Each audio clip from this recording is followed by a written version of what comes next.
Welcome to the Kratom Sobriety Podcast. My name is Jacob, and this is episode 109. Happy New Year to everybody. This is our first episode of 2025, and we're looking forward to another year of sustained recovery from kratom. If you are just joining us for the first time, maybe this is a resolution of yours to quit or stay off kratom, or maybe you've been off kratom for a while, but you feel like you want to connect more with your recovery this year. We welcome you. This is a safe place for you, and we're happy to have you. And we hope you keep coming back and listening to us this year because we've got a lot of good interviews and subjects planned for the year. So this week on the show, we've got Joey. Joey is a young man that found himself addicted to the common kratom-kava extracts. At one point, he was taking 17 of them a day, which I think is our new record on the show. I think our previous record was 16. It's not a record anybody wants to hold, but that is a reality with addiction, unfortunately. The longer you typically use a substance, the more you typically need, and the larger your tolerance grows, and the problems that come with all of that. One thing I did want to add, and this is going to serve as a trigger warning for the interview, is Joey is not fully abstinent from kratom.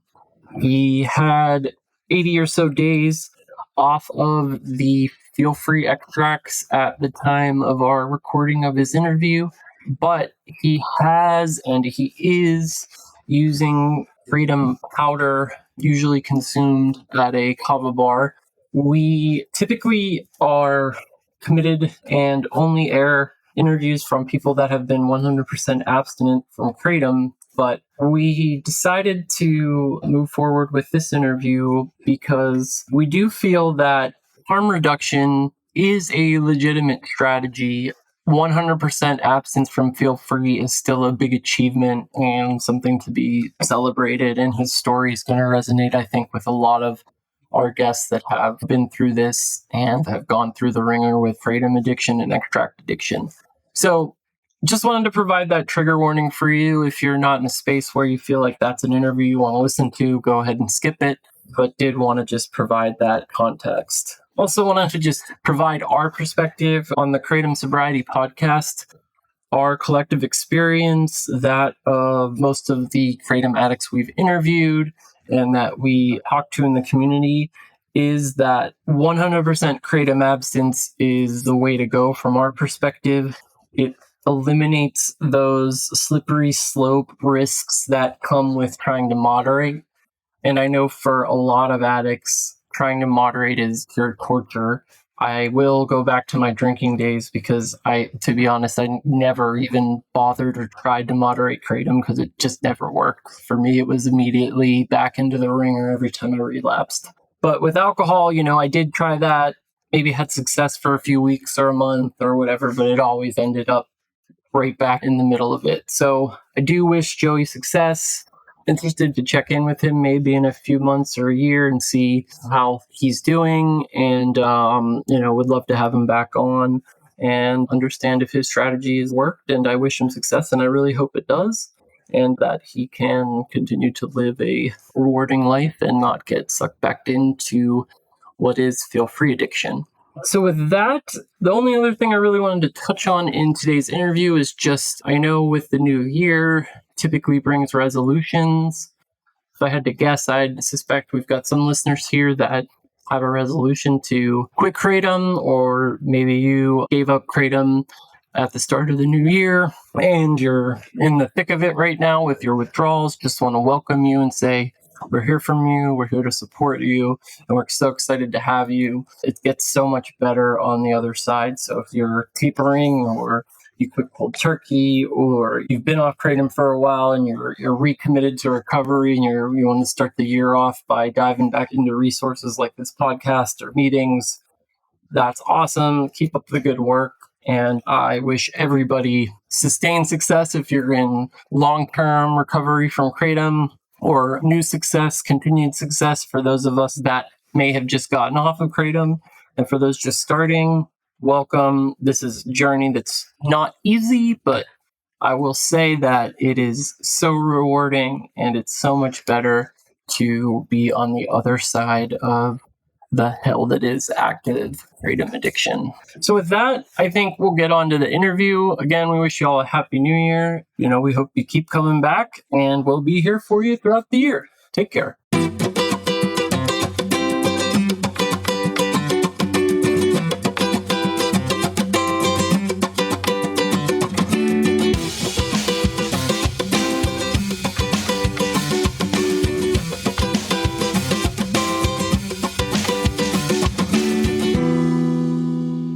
Welcome to the Kratom Sobriety Podcast.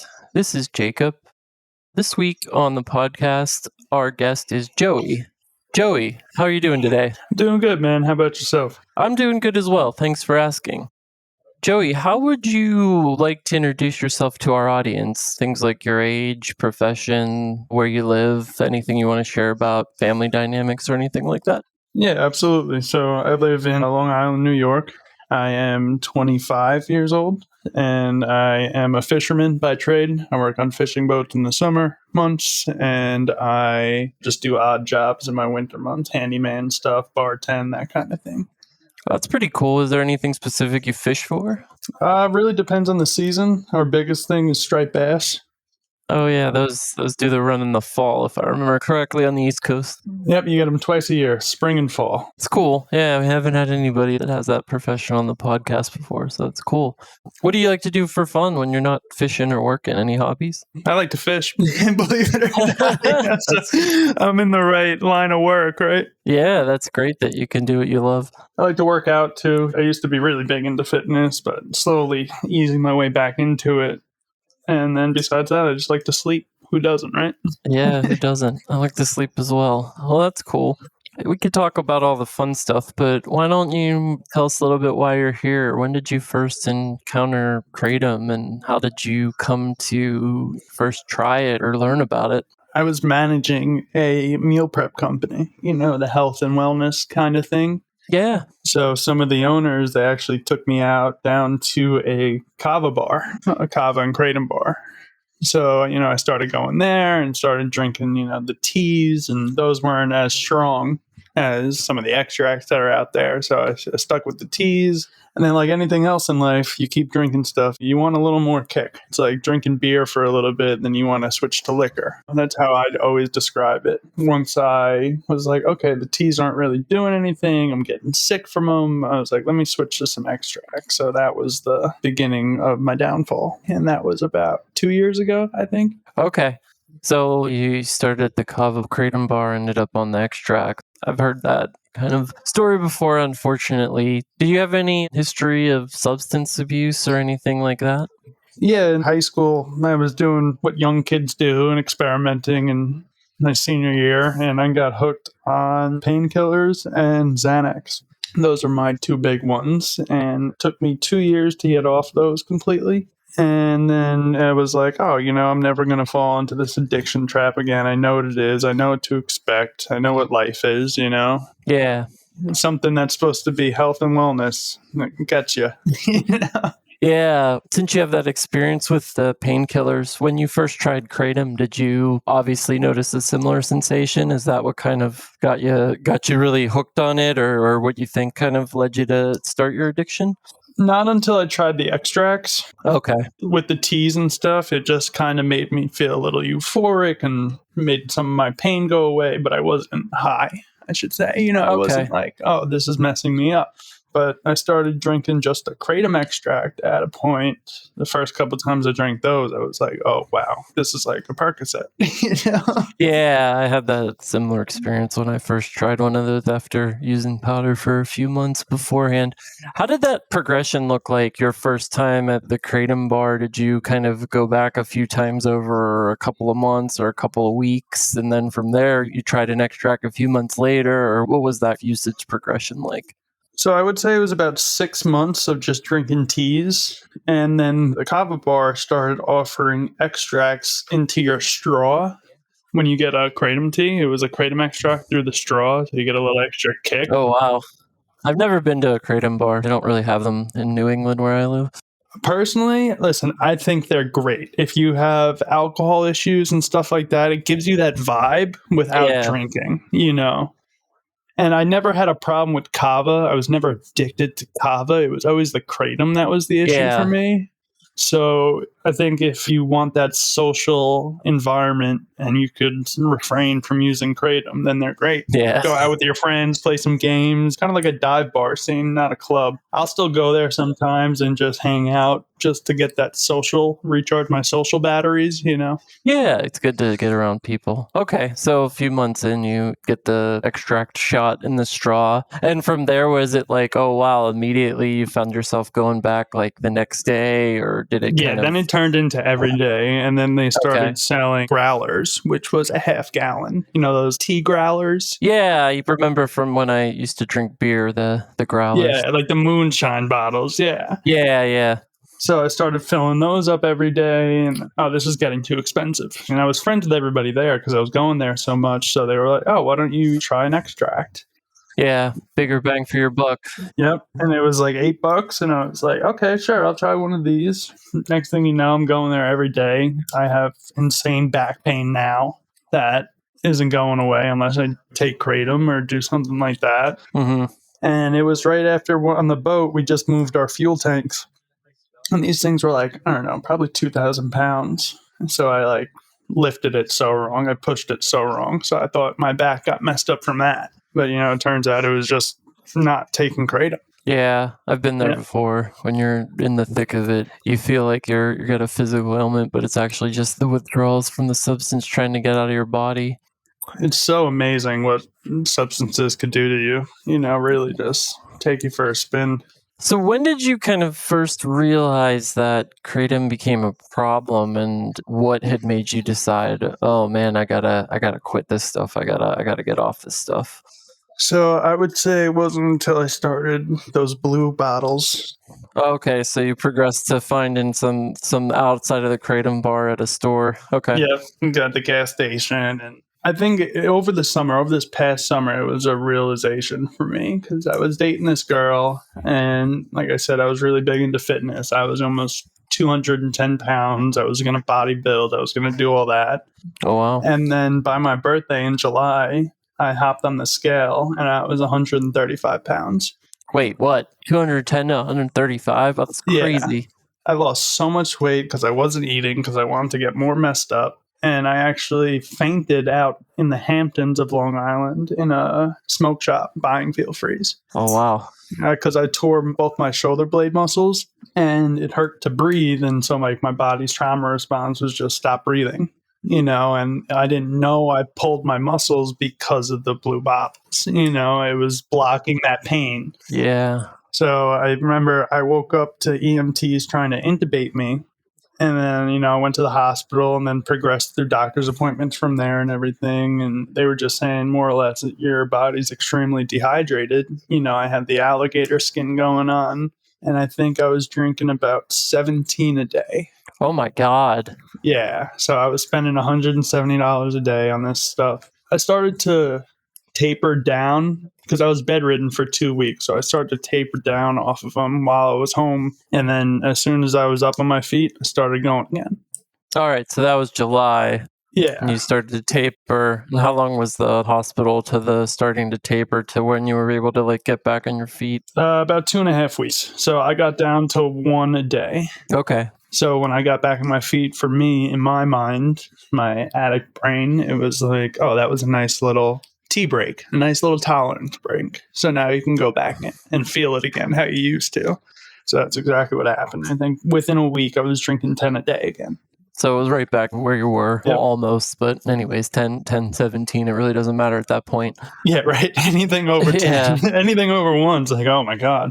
All right. So you never really quit. You got down to 1. You got over a 2-week period, and then another week goes by. You're back up to 10. This is July, August timeframe. What happened then? Where did it go next? So then, you know, it just progressed. I was spending all the money I was making on these.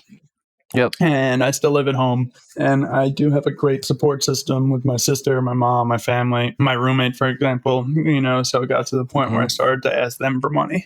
Okay. Classic, addict things, making stuff up. I need gas in my car. I need groceries. I need this, and all the money would just go. Yeah, the check didn't clear or some bullshit. Yeah, Yeah. you're always making something up. And all the money would go right there. And I remember I quit October 10th. I was on my way to work, and now it's like the fishing's starting to slow down, so I'm not making money. And I hit a deer on my way to work. Sorry, that sucks. I was okay. My car just had a busted headlight, thank God. But it came to the point of I have to fix my car, or do I keep getting messed up? Okay. So that was like a realization for me, where it's like my mom comes crying to me, my sister comes crying to me, like, I don't look healthy, So that was a big realization. Then the next day I hit the deer, and I was like, oh, I just need to stop. And do you think were you messed up when you hit the deer? Was that like just a freak accident? I was drinking them, yeah, but I'm sure you have deer up there. You see one, there's more deer.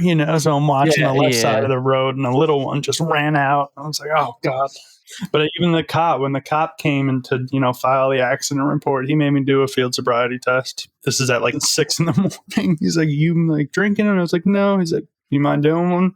Yeah. So I think he knew I was a little messed up, but he couldn't prove it on anything. Yeah. Exactly. All right, so that's October. So, you've had a lot of bad things happen here. You've gone from muscular, about to enter bodybuilding competitions, down to 135 pounds. You fainted in a smoke shop buying more of your drug of choice, and they had to haul you out in an ambulance. You spent some time in the hospital, then some time at home recuperating. You tapered down and kind of got to, one a day. Then you got right back up, and you just kind of kept going. So now it's October. What happens next? After I hit the deer, that was like the realization, like, okay, it's time to stop. Okay, like the rock bottom, like something has to change here. Okay. I call my insurance company. They're like, we need like, I don't know, $500 deductible. I look at my bank account, and there's like, I don't know, $30 in there. And I'm like, oh my God. Yeah. And you're at the end of fishing season when you probably should be like flush with cash. Yeah, don't have a job lined up, so I'm like, oh my God, I can't.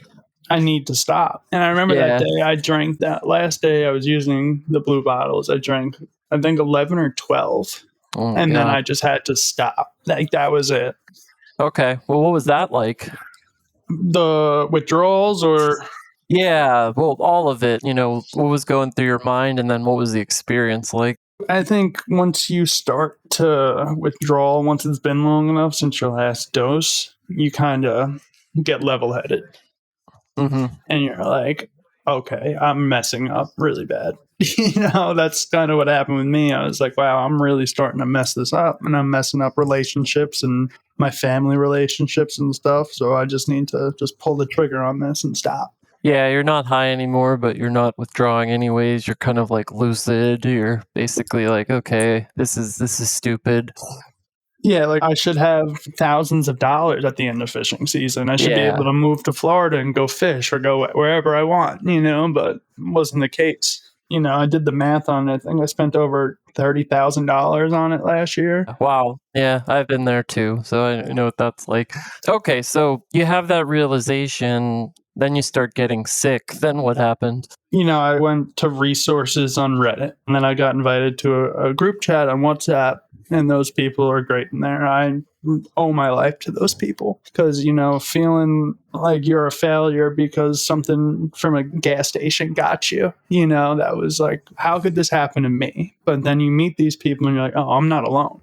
Yeah. And you hear these success stories and you're like, oh, I could do it. Yeah. So I definitely owe my life to those people. And I'm forever grateful for them. They gave me direction on where to go and how to start my process of quitting. Okay. So what was your process? How'd you start and how'd you ultimately quit? So I had to make sure. I've tried to quit before, and I know that it's for my body, it's like 4 or 5 days that I can't do anything. Yep. I can't have work. I can't do anything. I'm going to be in my room. So luckily, like I said, great support system at home. I gave my family my car keys and my wallet, and I deleted my debit card off Apple Pay. And I was like, lock me in my room for like 4 days. Just leave me in there. Okay. Yeah. Everyone was saying you got to try, go to your doctor, get some medication. So I went to my doctor, and, the sad reality is that, like, these places don't really know about it. Yeah, a lot of places don't. They're getting educated, but it's slow. I mean, I think there has to be a certain number of cases in the hospital for the FDA to be like, okay, there's something going on here. Did the doctor give you anything? What were their advice? Again, through that group chat, they gave me the recommendations to talk to my doctor. So gabapentin, that was a big one for me. And Quit K. I think her name's Emily, who owns the company. Emily. We've had her on the show before. Such a sweetheart. Such a nice woman. So I took, it says to take it for a few weeks, I think. So I was taking it for, I think, 6 days, and then I hit the deer. So I was like, all right, now I just got to pull the trigger. So I definitely think that it eased the withdrawal symptoms. And the first real day I was going through withdrawals, I went back to the hospital. And I was talking to the guys at the hospital. I was like, listen, I've been through opiate withdrawals before, and this is like it. And the guy just didn't want to listen to me. He's like, I'm not giving you anything. I'm like, listen, I'm asking for things that aren't mind altering or controlled substances. I'm not here to get more messed up. I'm just here for help. And I remember he just gave me Ativan and put me on fluids to flush my system out. And did that help? For the first day, it helped. Okay. I got home and I was like, okay, I can do this. That came like the realization instead of the withdrawal brain where it's like, I need this to feel better. Yeah, you were able to get that push you needed to get over the first 24 hours and figure, realize that you can actually get through it. You just got to deal with whatever you got to deal with. Exactly. After that, I started thinking about all the other hardships I've been through in my life, through the Xanax and the painkillers in high school and this and that. And I was like, the human body is very amazing. But once you have that moment where you're like, oh, I control my body and my brain doesn't, I feel like things get a lot easier for you. I feel like a lot of things are a mindset. And for a very long time, for 2.5 years, I was like, I need this. I need this kratom to live. After being in a community and realizing that it is possible, you start getting in the mindset of, oh, this thing is just destroying my life. And I can make the decision to pull the trigger on it and go through hell for a few days to have a lifetime of freedom. Yeah. There's a bunch of things in your final kind of in October when you were able to stop for good, I assume, which we'll get into here in a second. But there's just a few things to highlight for the listeners that I think are common and are really good things that you did that set your destiny in motion, if you will. And that's one, you told somebody. So you told your family, take my credit cards, take my wallet, here's my phone, delete my credit card off it. Like, this is what's happening. I'm doing this. You made a plan. You went to the doctor. You talked to that group. You did all that. And then when you were worried about it, you went back to the doctor and you did what you had to do. So like, I think the intention, number one, the mindset, that's the most important thing. Once you make that intention and you're serious and you're truthful about it, there's no going back. You may stumble, but there's really no going back. And the plan and just executing on the plan and continuing to alter the plan when needed, I think are really good things that people should definitely keep in mind because that'll get you where you want to be. Yeah, I agree. And I definitely think there's a difference between wanting to quit and needing to quit. Yeah. And if you don't have both of them, I don't think, not even both. If you don't have the wanting, you're going to fail a few times because I definitely did. Oh, yeah. There's so many people, it doesn't matter the substance, insert whatever one you want, but it's like, oh, I need to quit for my family, or I need to quit for my job, or I need to quit for my kid, or I need to quit for my spouse. Like, yeah, you need to quit for those reasons because you're worried about losing that relationship. But it's like you said, if you don't want to quit, you're going to end up going back, or you're not even really going to give it a full shot because you don't want to quit. You're doing it because someone else or something else is telling you that you need to, which is a very different thing. Yeah, you start feeling guilty in a sense as opposed to, I want to do this for me. Yeah, and guilt leads you right back into your comfort blanket, which is your drug of choice, in this case, kratom. Yeah, absolutely. So that was about a couple months ago. What's your kratom abstinence state at this point? Were you able to maintain sobriety from then on out? Have you had any relapses? Yeah, so right now it's 80 days for me. Awesome. Great job. And I have experimented with kratom since my quit. Okay. But I haven't done any extracts.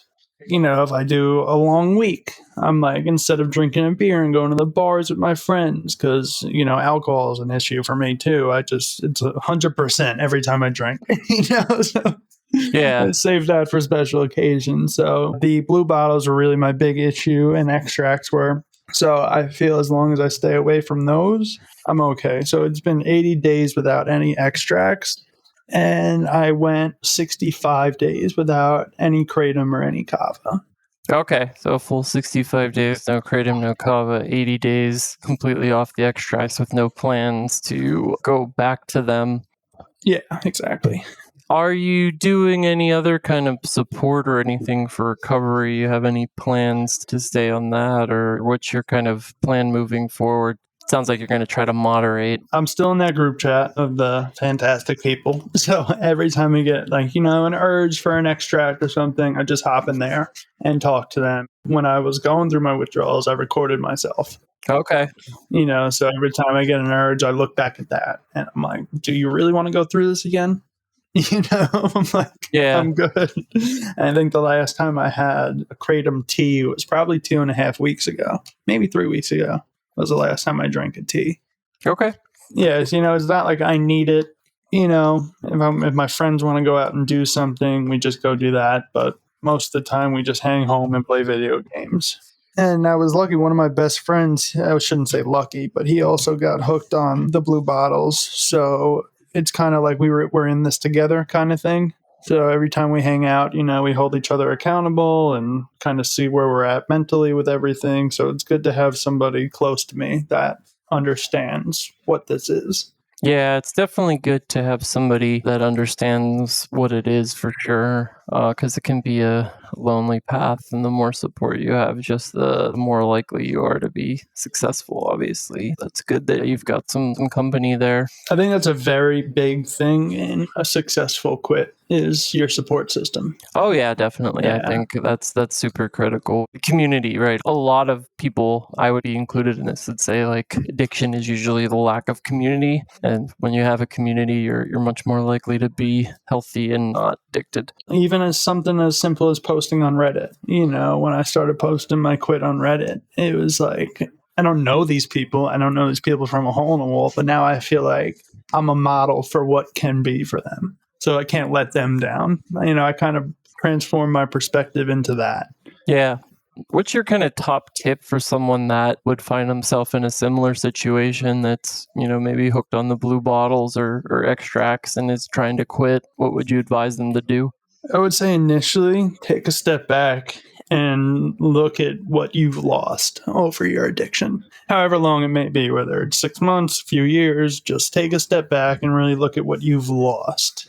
Have you lost any relationships? Are you losing relationships? Is your savings account draining? Because that was a big one for me. It was everyone I love that's close to me, they're starting to pull away. They're starting to look at me as a liar. I'm starting to abuse these relationships. So once I really step back and look at the big picture of what I was going through and starting to lose, that was a big motivator to quit everything. Yeah, that's really good advice. That taking stock will help you with getting to where you want to get to. And even I remember when I was going through my withdrawals, the first day I was called a few rehabs. I mean, has it gone this far where I need to go to a detox center? This all leads back into my support system. Luckily, I kind of played that out at home and I was smart enough to go to the hospital. But there's so many resources online, on Reddit, on WhatsApp. There's so many great people out there who could guide you in the right direction. Yeah, so that's really good advice too. There's a lot of resources out there. A good portion of them are free. There's rehab if you need it. Plenty of people go to detox for kratom if you feel like you need the help. There's no shame in that. Get the help you need. There's inpatient, there's outpatient. There's all different kinds of ways to get out of this kind of prison. I will honestly say if I failed my last quit in October, it was definitely go to a detox center. Yeah, I've been there myself. I had to get help to get off this stuff. There was just no way out. Yeah, right? I mean, it's so amazing. This was harder to quit than the painkillers and the Xanax I was taking back in the day. I'm like, oh my God. Yeah. It's interesting that you mentioned that because there's a lot of people online that'll tell you that kratom is nothing compared to opiates, but everybody I talk to has a different experience. It's kind of funny. Someone was posting on a quitting kratom group that I'm in on social media that they were coming off of oxycodone and like how much kratom should they take, and they're like, I'm only going to do it for a little while, and everyone's like, the withdrawals are worse, don't do it. And I tend to agree because that was my experience. They were worse because there's so many different things in that plant versus a pharmaceutical opiate or even a street opiate, to be honest. So I think a big one for me and like the issue with quitting kratom was the availability. Yep. You know, I mean, nowadays you go get pills off the street, you could die. You don't know if they're pressed with anything, you know, so it's like scary in that sense. Yeah. But I could just go to a gas station and get kratom and I know I'm going to be fine. You know? Yeah. That was a hard part for me. How am I supposed to quit when I go get gas every week and they're all right there just staring at me? Yeah, I live in an urban area and there's, every block, it seems like, has a store now that has extracts in it. It's crazy. I had a drinking problem and I haven't had a drink in a long time. But with that, it's like, yes, that's everywhere too. And that's why it's the most abused drug and most deadliest drug in the world. It's just accessibility, more or less. And, just human social kind of behaviors. But with kratom, it's even worse for me, at least, because, you can't really hide alcohol. You're going to drink, it's going to smell, you can take breath mints, but like you got to put the bottle somewhere. It's just, it's hard to hide. Yeah. With kratom, it's very easy. It's very easy to use and be sneaky about it. And it's also one of those drugs where it doesn't get you messed up to the point usually where you're like nodding out and like acting like crazy like you do if you get too drunk. So it's like the perfect drug for an addict. It makes you feel good. You can control it. Yeah, exactly. Like every substance, when you go too far with it or you get addicted to it until it turns on you and turns your life upside down. It's just a matter of time. A very big one for me when I started using kratom was that it doesn't show up in a drug test. Okay. I had my captain's license. I could run fishing boats, and that's a Coast Guard 5-panel drug test. Yep. I feel like 98% of human beings need something to unwind, whether it's alcohol or they smoke some pot, or there needs to be some sort of vice. Even cigarettes and nicotine, those are a vice. And I think 98% of the human population needs something. So, when I'm given something that I could take and still pass a drug test and not lose my career, I'm like, oh, this is great. And I work better when I take it. I get that false energy and I'm social and I'm making more tips, and you start to lose track of who you really are. But that's been a big one since my quit, is refinding who I am as a person. Yeah, that's all really good things for listeners to keep in mind. It can really affect you in that way and to that extent. And like you said, you do kind of relearn who you are the more time you spend sober and not in the numbed out state 24/7. Speaking of that, now that you've been off the extracts for 80 some days, what's your life like today versus then? Hands down, a million times better. Hands down. I was able to buy my family Christmas gifts, and I was able to go meet my nephew who was just born and go see family and afford an Airbnb. And, I just have money in my pocket and I don't feel I'm making money to feed my addiction. And it's so nice to not feel shackled down by that. All in all, after the first week of going through my withdrawals, I started to see the light again. Throughout that first week, I had cravings, and I was like, oh, you've proved to yourself you can make it 7 days, just go get one. You proved you can quit, but just hold fast, and it gets so much better so fast, you wouldn't believe it. Yeah, it definitely does. The longer you spend off it, the more time you have away, it just turns around your life pretty quickly. What I was doing to help me was I journaled. And I would every day write down what I was feeling, or, on my bedroom mirror, I wrote how many days I was sober and little notes to help me wake up and see that and envision a sober life. Yeah. That's what really helped me push through this time was planning it out, having a vision, basically making a vision board of what I want life to look like after. That was one of the big things I did when I quit drinking alcohol was journaling, and then I picked it back up when I quit kratom too. It is very helpful. It's also helpful to go back and read when you're really thinking about a relapse or, you're having a craving. You can go back and read what you wrote coming off the stuff and how bad you felt. It kind of is a easy way to remember all the misery you went through.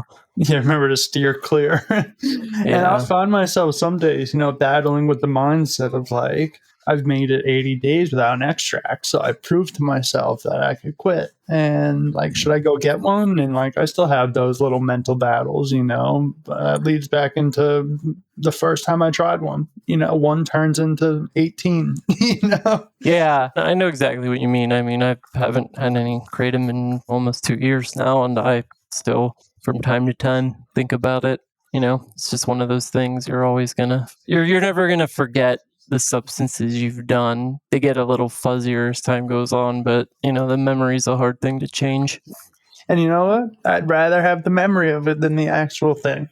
Yeah, oh yeah, definitely. The memory's always going to be better for an addict than the actual experience. There's good memories and there's bad memories. So yeah, 100%. And it's important to remember that the bad are always going to outweigh the good with a substance like kratom. Oh, let me jump back into the whole back thing I was going through. I wanted to bring this up. Yes, yeah. So I thought it was back pain, and I went to, a pain specialist for my back. I did MRIs, CAT scans, everything. So this one guy told me I had 4 herniated discs. So he was like, we got to give you shots and, you got to take some painkillers. And so I did, I think 6 or 7 epidurals I did in my back within 2 months. And then I did 2 cortisone shots. Okay. Still nothing helped. They gave me, Valium and Percocet. Nothing crazy dose, just a very small amount that I would take before the shots. And still, pain. And it didn't happen until I fainted in the hospital, where I went to an orthopedic surgeon, and he looked at my MRI and he's like, this guy was lying to you. He's like, there's nothing wrong with your spine. He's like, you don't have one messed up disc. Huh, interesting. So why do I have back pain? And I told him that I'm taking kratom for the pain. He was like, that's why. He's like, your brain has made a connection to pain in your back. So when you don't have this, you're going to feel the pain. Yeah. And, after a week, my back pain went away. I was 15 again. Yeah. It's interesting that you mentioned that. I have a shoulder that I injured a long time ago, and I thought for a while when I was taking kratom, I was like, oh, maybe it's helping with shoulder pain, and then I noticed a little bit of pain came back when I quit, but after like a week it was gone. So there's probably that association as well. It's weird how the brain can kind of trick you into that. Well, so that's why I think a big reason that people get hooked on this stuff is because they have pain. Whether it's emotional pain or physical pain, or and this just numbs you out through both of them. Yeah, I'm careful with my phrasing here because most is probably not the appropriate word, but there's a lot of people with addiction that are dealing with pain, that's, like you said, physical or emotional. Trauma is really just pain turned inward. Yeah. So it's one of those things where there's a lot of things going on in the United States and all over the world, really, that have led to a lot of loneliness and isolation. The way modern society is, there's a lot of pain resulting of that. A lot of people have childhood trauma, then there's untreated physical pain from working hard jobs and overworking or doing a lot of competitive sports as a kid, and all that can catch up with you. And kratom is touted in circles to be the magical cure for all of those things. Yeah, right, and help you socially. And I just hate how it's advertised as a healthy solution to alcohol. Yeah, that always bothered me. In my opinion, it's just preying on addicts. It's just marketing directly to an audience that you is predisposition to get hooked on your product. And I say, it's just a messed up society we live in, where it's, instead of help people, let's just give them something. It's just, we need more communities that are out there that are willing to help and guide people through it, instead of these big companies just pushing more things to help you forget. Yeah, everything, it seems like, in modern society is designed by this product. It'll make your life better. You just need something else. And then when you get something else, you just need something else after that. Yeah. And it's like this never-ending chase if you fall into that trap.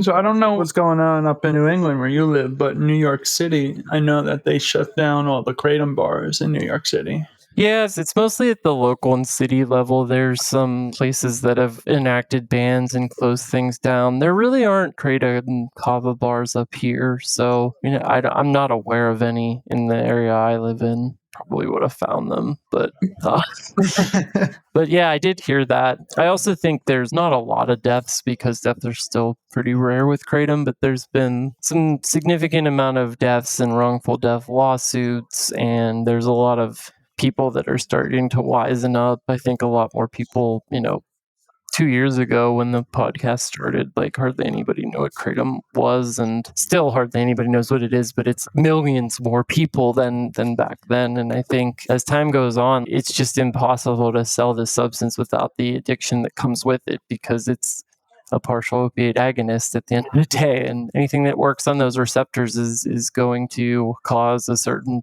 portion of the population to get addicted to it. It's just the way it works. Yeah, right. It's just fake feel-good chemicals that are going into your brain. So I like history, so I'm always interested in, has this happened before? And this has happened before. The reason why we have the Harrison Narcotics Act is because around the turn of the 20th century, so the late early 1900s, like there was just opiates and opium and everything. There was no control. You would just go to the store, and like most medicine for kids had opium in it. There were tonics, there were drinks. It was all legal, and people were getting addicted all over the place. So the public's response to that was, let's just ban it. And that's what's going to happen here, I think, if the industry doesn't stop with the way they're marketing this and actually own up to the way it can cause addiction. But that's a them problem.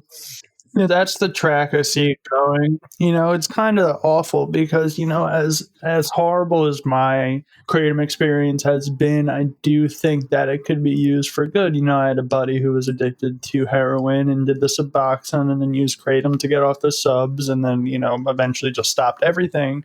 Mm-hmm. I do think that it could be useful in some cases, but I think it should be a doctor thing. I don't think it should be readily available to the public, and you got to be 18 or 21 to just go try this thing. And I could imagine an 18-year-old somewhere in the United States trying this and like, oh my God, this is great. It's not a drug. It's solution alcohol. It's just the advertising behind it. And I don't think there's enough warnings out for the public of what it really is. No, there definitely isn't, because we hear the stories all the time about what you just said happening. So it's definitely out there. My personal opinion is I think regulation similar to maybe recreational marijuana or something like that is warranted. I think some of the really strong like 7-OH extracts and stuff that are coming out now that are basically on par with low-grade pharmaceutical opiates probably do belong behind a pharmacy counter, but even the powder stuff should probably be at least having someone that knows something about it telling you what you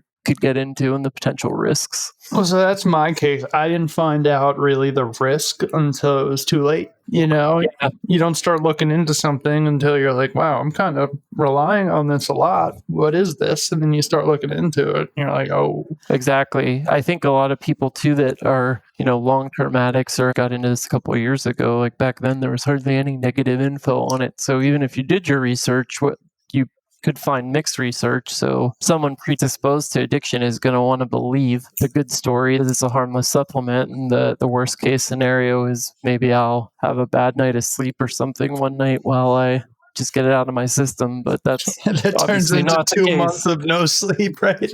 Yeah, exactly. And 6 months of depression that could cripple you. But it's interesting. There's people like you and I that have some history of addiction, so we kind of know what that looks like. And there's a lot of people that don't. So it's getting people from all walks of life kind of trapped into it. I've been talking to my family recently too, and they're like, do you regret anything about this? And I'm like, truthfully, no. I'm so grateful I went through this. I went through withdrawals and stuff when I was younger, but I was like 17. Now like my brain's developed. I'm going to be 26 next year, and I'm like, I'm happy I got to go through this and realize that something that's not advertised as a drug or addictive can be. And it was nice proving to myself that I'm stronger than it and there's better things for me. So that was a big motivator for me that I've been coming to terms with over the past, since my quit from extracts. Yeah. That I don't regret how much money I spent. It's a big lesson in life, and I'm glad I went through it. So I'm not going to beat myself up about, oh, look at me, I've burned all this money and I've kind of ruined my body. And I'm like, I'm not going to beat myself up over it because look where I am now. Yeah. That's a healthy way to look at it. Regret doesn't really get you anything. You can't go back and change what has happened. So Exactly. the best thing you can do is take a look at what happened and learn some lessons from it. Use that information to make better choices the next time around. Theory of life, right? Yeah, theory of life. It's probably not all that different, really, if you're talking about any topic, whether that's addiction or just career stuff. All right, well, maybe we'll lighten it up and ask a question or two before we wrap up. What's your favorite kind of movie or TV show? What would you recommend the audience to check out if they've got some time over the holidays? My number one all-time favorite movie is Donnie Darko. That's a good one. I love that movie because, it kind of shows you perspectives on life, right? It definitely does, yeah. So that's my go-to. But for a holiday movie, you got to watch the Santa Clauses. There you go. All right. Well, Joey, before we wrap up tonight, is there any kind of questions you want to ask me or anything else you want to share with the audience or any topics you want to talk about? I'll say if you're listening, you could do this. If you haven't already, you can do this. You're not alone. There are people out there. There are resources available. You can break free of it, is what you can do. And I hope for the listeners, they are able to do that. 100%. It's good advice and uplifting. Good way to end it. Well, listeners, you heard it from Joey. You can get out. There's a way out. Reach out if you need help. We got lots of resources linked in the show and on our website and out there. And, if you need help, it's available. You should seek it. But Joey, thank you so much for stopping by and telling your story. We really appreciate it. Thank you for having me. I appreciate it. You're welcome. Take care. You as well.